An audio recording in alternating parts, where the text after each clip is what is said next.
اللہ الرحمن الرحیم۔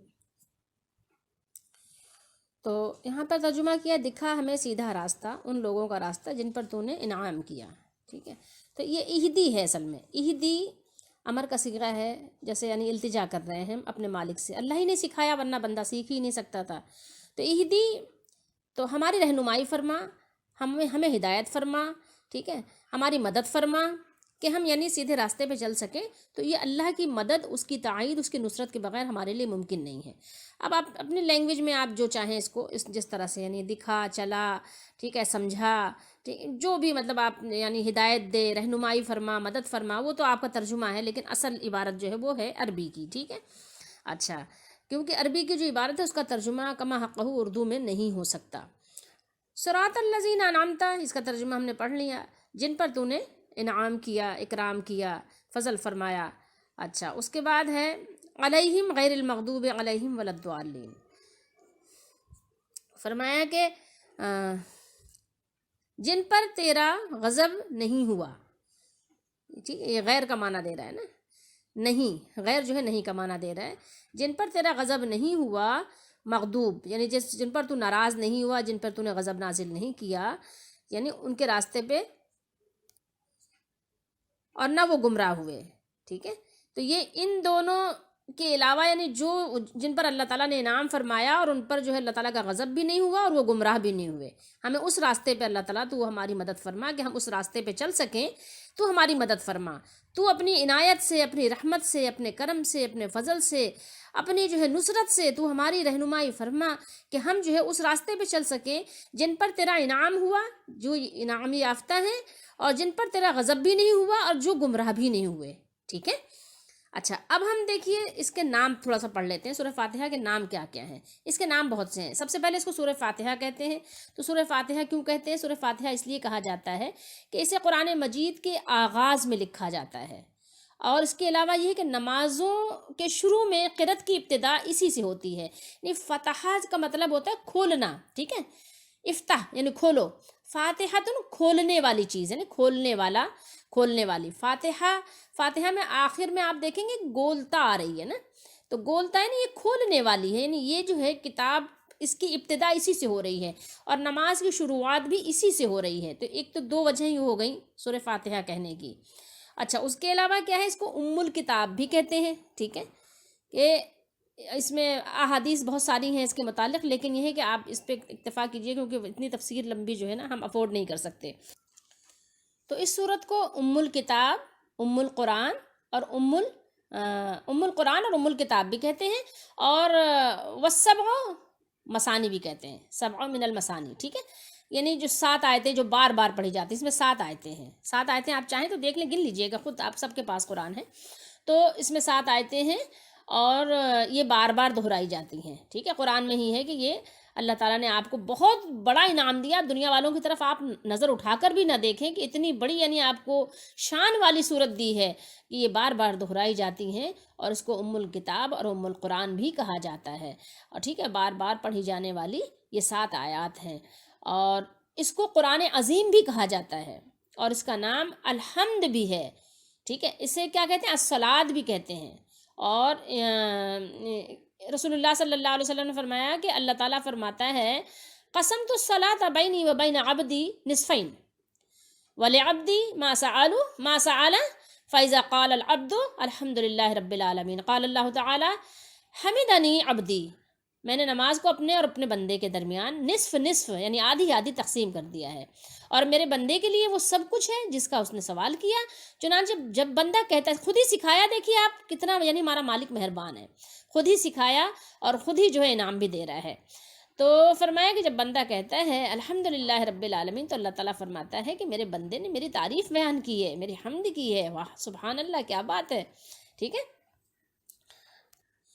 یہ احادیث مستند ہیں، مستند کتابوں میں بھی ہیں، ابھی میں آپ کو دکھا بھی سکتی ہوں، یہ مسلم شریف کی حدیث شریف ہے، لیکن بتا رہے ہیں نا کہ اتنا افورڈ نہیں کر سکتے، نہ آپ نہ ہم، تو اس لیے جو ہے فرمایا کہ یعنی جب بندہ پہلی آیت پڑھتا ہے تو اللہ تعالیٰ فرماتا ہے میرے بندے نے میری تعریف کی ہے۔ مطلب ہمارے بچے، ہم اپنے بچوں کے لیے بالخصوص یہ پروگرام کر رہے ہیں تاکہ ہمارے بچے جو ہے قرآن پاک سے تھوڑا سا مانوس ہوں، یہ چیزیں تھوڑا سا وہ آسان یعنی اردو میں تھوڑا سمجھیں. ہمارے بچے جو ہے وہ قرآن سے دور ہوتے جا رہے ہیں، تو ہم اپنے بچوں کے لیے یہ کر رہے ہیں، ہمارے بچے اور بچیاں تو ضرور جو ہے کیا کہتے ہیں یعنی اس کو سنیں، چاہے آن لائن سنیں یا ہمارے پاس بیٹھ کر سنیں یا یہ کہ ریکارڈ کر کے سنیں. تو اس صورت کو صلاۃ کیوں کہا جاتا ہے؟ الصلاۃ، یہ سورہ صلاۃ ہے، اس لیے کہا جاتا ہے کہ اس کے نام سے اس لیے موسوم کیا ہے، اس کو صلاۃ اس لیے کہا ہے کہ اس کو نماز میں پڑھنا شرط ہے، اس کے بغیر نماز نہیں ہوتی، اس کے بغیر حدیث شریف میں ہے نماز نہیں ہوتی. ٹھیک ہے. اور اسے کیا کہا جاتا ہے؟ رقیہ بھی کہا جاتا ہے. رقیہ جانتے ہیں؟ رقیہ کا مطلب ہوتا ہے دم کرنا، تو اس کو دم بھی کہا جاتا ہے. اس کو پڑھ کر آپ مریضوں کو دم کریں تو انشاءاللہ وہ شفا پائیں گے. آپ مثال کے طور پہ کوئی بیمار ہے تو اس کو سورہ فاتحہ پڑھ کے دم کریں، جتنا بھی پڑھیں، اس کی کوئی شرط نہیں ہے کہ آپ نے 1 دفعہ پڑھنا ہے 2 دفعہ پڑھنا، جتنا بھی آپ پڑھنا چاہیں پڑھیں. اور پھر انشاءاللہ اللہ تعالیٰ آپ کو ایسی دوا عطا کر دے گا اس کی برکت سے کہ اس دوا میں اللہ شفا ڈال دے گا. یہ نہیں دوا کرنا نہیں منع کیا کہ دوا نہیں کریں، صرف سورہ فاتحہ پر اکتفا کر لیں، نہیں، ایسا نہیں کہا. ٹھیک ہے. اللہ تعالیٰ نے طبیب کے پاس جانے کے لیے بھی حکم دیا ہے اپنے نبی صلی اللہ علیہ وسلم کے ذریعے سے. ہمارے نبی صلی اللہ علیہ وسلم نے خود بھی علاج فرمایا ہے. تو اس کا یہ مطلب نہیں کہ آپ نے علاج کے لیے نہ جائیے، علاج کے لیے آپ ضرور جائیے، دوا اور دارو ضرور کیجیے، لیکن یہ ہے کہ اس کو پڑھ کے آپ دم کریں گے تو انشاءاللہ آپ کی دوا سے اللہ آپ کو شفا دے گا. لیکن موت کے علاوہ ہر بیماری کا علاج ہے. ایسا مریض بھی اگر ہے نا کہ جو آپ سمجھ رہے ہیں کہ بس اب لبے جان ہے، تو پھر بھی اس کو بھی پڑھ کر دم کریں. کیوں؟ اس لیے کہ اللہ تعالیٰ نے اگر اس کے لیے آسانی رکھی ہے تو اس کے لیے آسانی فرمائے گا، اور اگر اس کے لیے اللہ تعالیٰ نے شفا رکھی ہے تو شفا فرمائے گا. اگر اس کے لیے یعنی اب جو ہے مرنا لکھا جا چکا ہے تو پھر اللہ تعالیٰ اس کے لیے اس میں بھی آسانی فرمائے گا. بہرحال اچھا، اس سورت کو الکتاب کیوں کہتے ہیں تھوڑا یہ بھی بتا دوں. کیونکہ سے مراد یہ ہے کہ تو ظاہر ہے ماں کو کہتے ہیں نا، تو اس کو تھوڑا سا یہ سمجھنے کی ضرورت ہے کہ ظاہر ہے کبھی لوگ جو ہے نا مغالطہ کھا جاتے ہیں. جیسے کہ ہمارا ایک محاورہ، ہمارا سے مراد یہ ہے کہ ظاہر صرفیوں کا ایک محاورہ ہے، تو ہم لوگ جو ہے یعنی پڑھتے لکھتے ہیں تو مقصد یہ کہ کیا ہے کہ الصرف العلوم اور والنحو ابوہا. صرف جو ہے علوم کی اماں ہے، اور جو ہے نحو اس کا ابا ہے. ٹھیک ہے. نحو جو ہے وہ صرف کا بھی ابا ہے. تو اب اس کا مطلب یہ نہیں ہے کہ اصل میں یہ نہیں، اصل ہے کہ جب انسان صرف پڑھے گا تو قرآن اور مجید اور احادیث مبارکہ سمجھنا آسان ہوگا. تو اب یہاں پہ ہر جگہ اس کے اماں ابا کا مقصد نہیں ہوتا کہ یہ اماں ہے تو یہ اماں ہے اور ابا ہے تو اصل یہ نہیں ہوتا کہ وہ اماں ابا جو ہم عرف عام میں جس کو اماں ابا کہتے ہیں، نہیں، بلکہ اصل کہتے ہیں، یعنی اصل ہے، اصل. ٹھیک ہے. تو یہ سمجھنے کی ضرورت ہے. تو اب اس سورت کو یعنی سورہ فاتحہ کو سب سے پہلے لکھا جاتا ہے نا. قرآن مجید جب شروع ہوتا ہے لکھنا تو سب سے پہلے ہم کیا لکھتے ہیں؟ یعنی ہم سے مراد یہ ہے کہ مفسرین اور مترجمین یا مصنفین یعنی جب لکھنا شروع کرتے ہیں تو کیا لکھتے ہیں؟ مصنفین تو نہیں کہہ سکتے، مؤلفین کہہ سکتے ہیں. ظاہر قرآن مجید تو لکھا ہوا ہے، اس کو مزید دوبارہ یعنی اس کی پرنٹنگ کے لیے چھپواتے ہیں. تو سب سے پہلے کیا لکھتے ہیں؟ سورہ فاتحہ لکھتے ہیں. تو سورہ فاتحہ لکھنے کی وجہ سے اس کی وجہ تسمیہ یہ ہے کہ اس کو سب سے پہلے لکھا جاتا ہے سورہ فاتحہ کو، تو اس لیے آغاز میں لکھنے کی وجہ سے اس کو الکتاب کہتے ہیں. ٹھیک ہے. یہ امام بخاری نے یہ وجہ بتائی ہے. اچھا، بہرحال تو اس کو آغاز میں لکھنے کی وجہ سے اس کو الکتاب کہتے ہیں.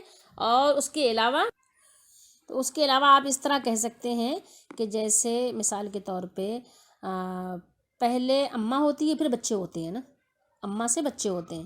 تو یہ اس طرح سے نہیں کہ پہلے جو ہے یعنی اس کی اصل کو لکھا، اس کے بعد پھر اس کے ساتھ اس کے مضامین اور مزید لکھے گئے. تو یعنی یہ مضامین جو ہیں اس میں سمو دیے بھی گئے ہیں. ٹھیک ہے. تو یہ چیز بھی ہے. تو الکتاب، اب جیسے راستے کے چلنے والے کو کہتے ہیں نا ابن السبیل، تو ابن السبیل کا مطلب یہ راستے کا بیٹا. تو کوئی بھی نہیں جانتا، کوئی بھی نہیں کہتا نا کہ راستے کا بیٹا ہے یہ، ہے نا. تو بہت ساری چیزیں ایسی ہیں امن اور ابن سے متعلق، تو وہ اس کا مطلب ہوتا ہے اس کی اصل ہے، یعنی اسٹارٹنگ ہے وغیرہ. اسی طریقے سے قرآن مجید میں پڑھا ہوگا کہ مکے کو مکہ بھی کہا گیا، بکہ بھی کہا گیا، اور اس کو القریٰ بھی کہا گیا ہے. مکے کو کیا کہتے ہیں؟ القریٰ. القریٰ کا مطلب اتنا نہیں تمام بستیوں کی اماں ہے وہ، مقصد یہ ہے کہ تمام بستیوں کی اصل ہے، یعنی سب سے پہلے اللہ تعالیٰ نے، یا اور بھی بہت ساری وجہیں ہیں جو اللہ تعالیٰ نے یعنی اس کی وجہ سے اس کو القریٰ فرمایا ہے. تو القریٰ سے مطلب یہ نہیں کہ سب بستیوں کی وہ امی جان ہے، نہیں. ٹھیک ہے. اسی طریقے سے آپ مطلب سمجھ لیجئے، یعنی ہمارے بچے ہماری بچیاں یہ بات سمجھ لیں. ٹھیک ہے.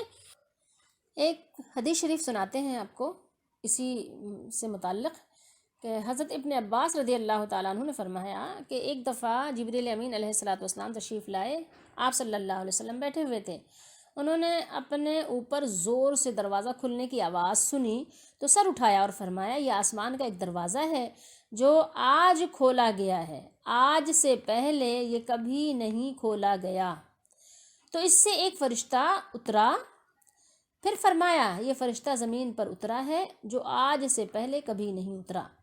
اس فرشتے نے سلام کیا اور کہا آپ کو 2 نوروں کی خوشخبری ہو جو آپ کو دیے گئے ہیں، آپ سے پہلے وہ کسی نبی کو عطا نہیں ہوئے۔ یعنی یہ کون سی؟ نمبر 1 تو یہ فاتحۃ الکتاب سورہ فاتحہ، اور نمبر 2 سورۃ البقرہ کی آخری آیات۔ آپ ان دونوں میں سے جو حرف بھی پڑھیں گے وہ چیز آپ کو ضرور عطا کر دی جائے گی۔ یہ مسلم شریف کی حدیث شریف ہے۔ آپ جب سورہ فاتحہ کے فضائل آپ دیکھیں گے تو اس میں آپ کو یہ حدیث مل جائے گی۔ تو یہ قرآن مجید پورا کا پورا ہمارے لیے اللہ کا انعام ہے، اللہ تعالیٰ کی رحمت ہے، ہمارے لیے شفا ہے۔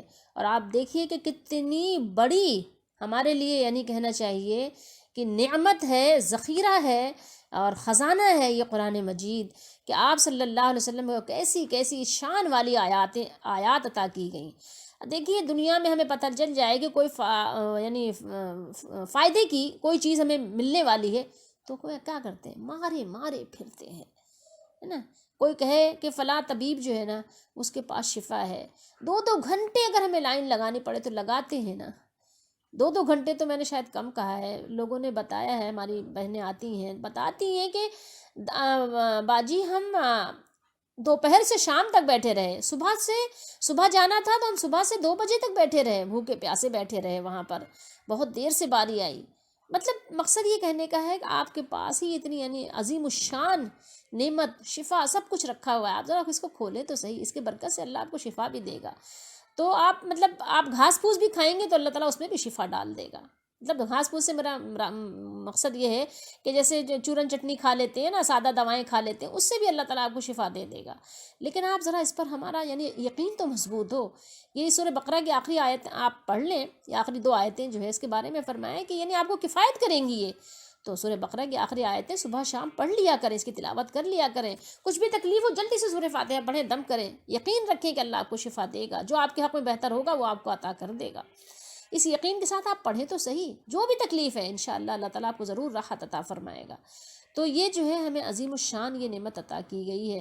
تو سورہ بقرہ کا بلکہ آپ کوشش کریں 2 آیتیں کہ آپ آخری رکوع پورا ہی پڑھ لیں، کوئی حرج نہیں ہے، قرآن ہی تو ہے، قرآن سے علاج کرنے کا حکم دیا گیا ہے، قرآن جو ہے تو یہ ہمارے لیے شفا ہے۔ تو ہم اس سے جو ہے اپنی دوستی لگائیں، اللہ تعالیٰ ہمارے لیے آسانیاں کرے، آمین۔